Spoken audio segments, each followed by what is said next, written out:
Okay, so you've done your initial MAF testing, so what now? So firstly, let's just break down why we did what we did, the testing that we did, whether it be bike or run, what information we gathered, and then we'll go through what we're going to do with that information. So if you did the bike test, it's a 30-minute test, capping your heart rate at your MAF heart rate. Now, how do we work out MAF? MAF is basically, it means maximal aerobic function. It sort of got first introduced, or at least made famous, by Dr. Phil Maffetone, and obviously there's a nice connection between maximal aerobic function, MAF, and his surname, Maffetone. But the reason it's called MAF is maximal aerobic function. So, you know, you get a bit of an idea if you break down those words of what we're trying to, look for and work on, which is our ability to go, I guess, more quickly and be efficient whilst working aerobically. So that formula that's developed, which we put our own little spin on and oversimplified, was to basically ensure that you are working truly easy. So for a lot of amateur athletes and professionals for that matter, what I find as a coach is there's often a disconnect between what you think is easy and aerobic versus what the physiological data is actually telling us, which is why I'm such a big proponent for people training with heart rate monitors and heart rate straps for that matter, because I find the wrist-based recordings are very inaccurate and unreliable. So it basically ensures that you're marrying up the two. And that in itself is a very good skill. So if nothing else, simply working on your MAF and doing the MAF test consistently helps you, be better at doing that and going through that process and understanding what easy truly is for some people.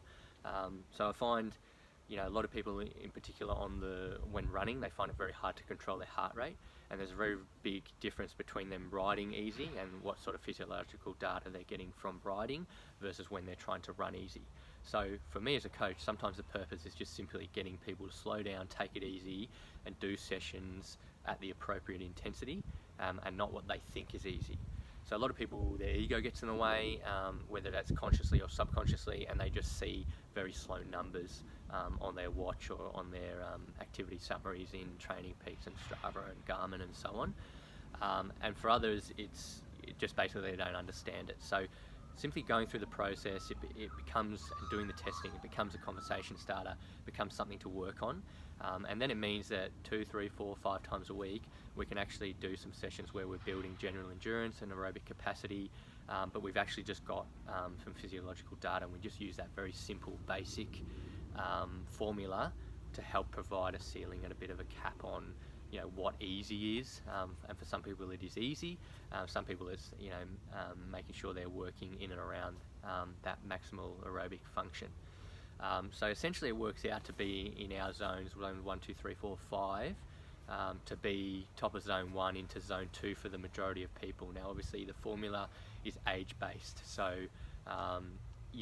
essentially your maximal aerobic function in the top end of that aerobic range gets lower as you age, and basically that's been proven by science and anecdotal evidence over extended periods of time.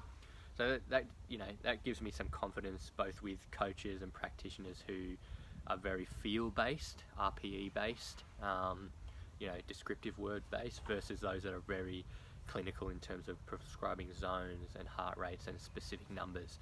And essentially over many years, this sort of process of MAF has been proven to be highly accurate for the majority of people, the majority of athletes, which for me is enough. And as I said, sometimes it's just simply the MAF testing is a great session in itself. It's a great conversation starter, and it's great to gather information. So what information have we gathered? So basically we've used the formula to work out what the top of that range is, and that basically means doing the testing and doing sessions in and around MAF and aerobic function are capped at that heart rate. So it doesn't mean you necessarily have to aim for it, which we'll go into in a second, but that's the top end of that range. Now some people find that they have to walk. That's a common complaint I get. So they basically can't stay under that unless they're walking. Absolutely fine.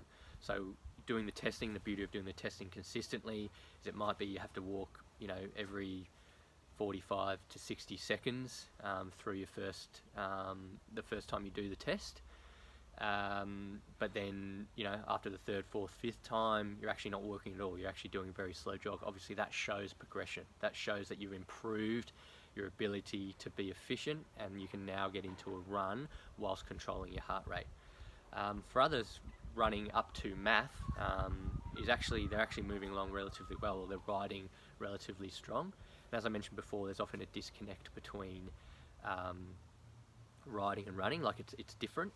So it's very easy for them to hit MAF heart rate when they're running, but it's actually they have to push quite big power and work quite hard when they're cycling. So that, and again, is a conversation starter. It's giving us information.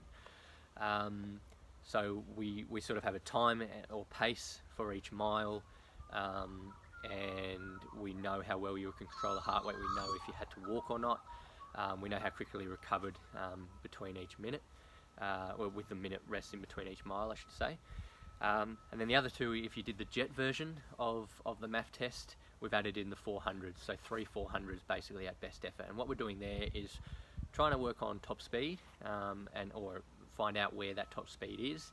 Have a little bit of fun, because obviously we've been working on being really, really controlled earlier on in the session or the test. And usually we find a number near your max heart rate by doing those as well.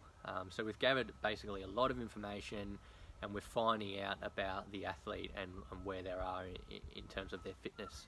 Obviously, when you're doing the test repetitively, you then start to see hopefully improvements.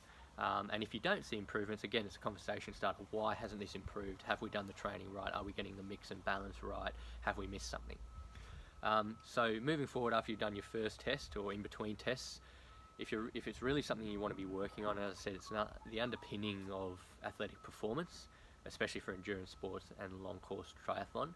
And essentially what we're looking at, the key is we're trying to go faster with less effort.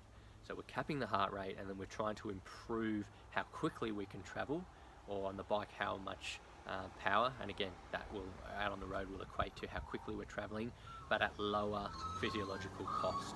So that is efficiency, and efficiency is the name of the game for anything really, but especially for long course triathlon and endurance based sports. So there's probably a few ways you can do it, and depending on where you are on the spectrum, whether you have to walk or whether you have to sort of push to get up towards your MAF, there's probably two broad types of session that you can do that are really working on, working on spending time at, around, or below your MAF heart rate. So there's sort of general endurance, continuous steady state running or cycling, which is basically using the MAF heart rate or the MAF range as the top end, and making sure that you don't go near or definitely don't go above it. So almost trying to play a game with yourself and see how efficient you can be and how low. So going out for a 20, 30, 40 minute run and seeing how low you can keep your heart rate. For some people, as I mentioned before, that might mean that every 5 minutes or so they need to walk for 30 to 40 seconds to help control the heart rate and bring it back down. They might find it slowly drifts over 5 minutes worth of running, and then they have to walk to bring it right down and control it. And that's the way they start. But hopefully in several months' time, you're seeing that you don't need to do that as often, or you only need to do it going up a hill or whatever. But want to take this opportunity to reiterate that walking is not a bad thing. Walking is good. It shows control, and ultimately down the track you're going to be better off.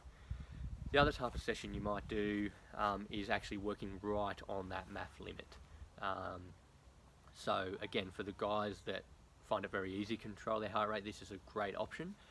Usually this is going to be interval based, whether you're good at it or you really struggle, but even the guys that are really struggling to hold it under MAF, you might also do some sessions like this where you do 2, 3, 4, 5 X number of minutes intervals, whether it be bike or run, right in that top 5 beats of your MAF range. Again, being careful not to go over that range, but keeping it within that range, but you're working right on that limit, which obviously means you're going to get better at working at that range of intensity, and that's obviously going to improve your efficiency.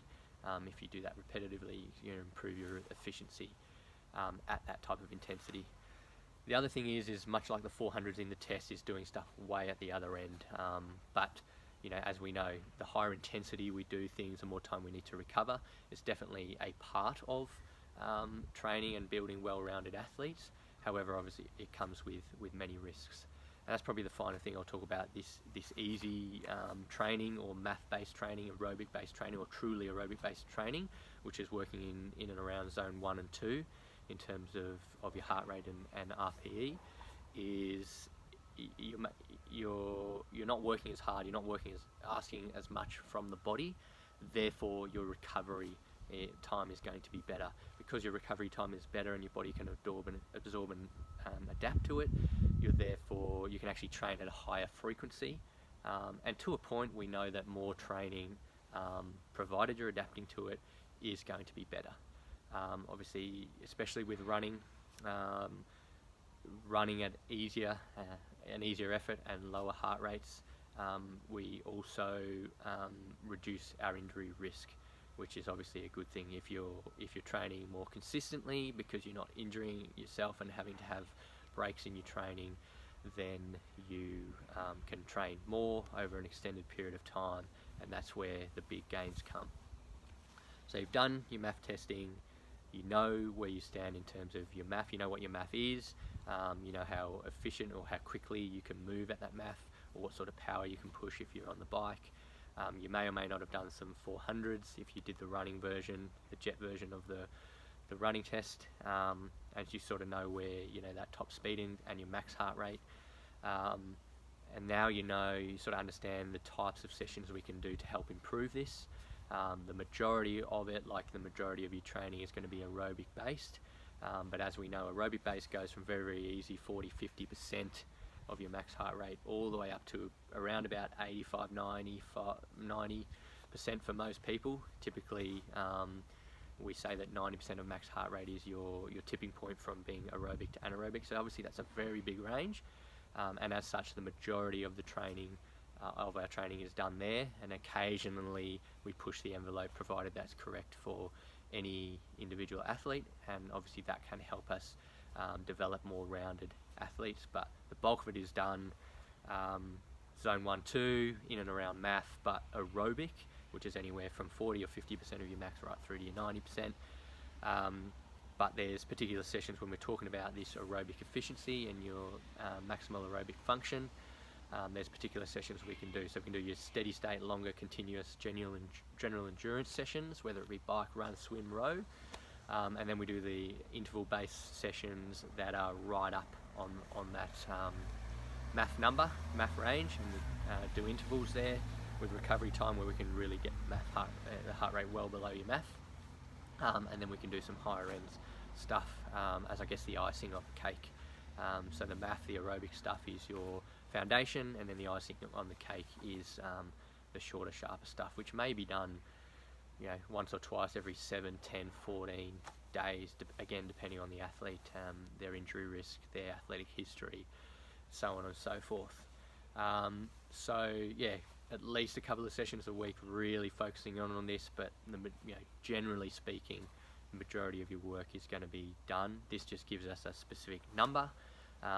It's using our physiology. Our physiology doesn't lie, and we're basically making ourselves more efficient.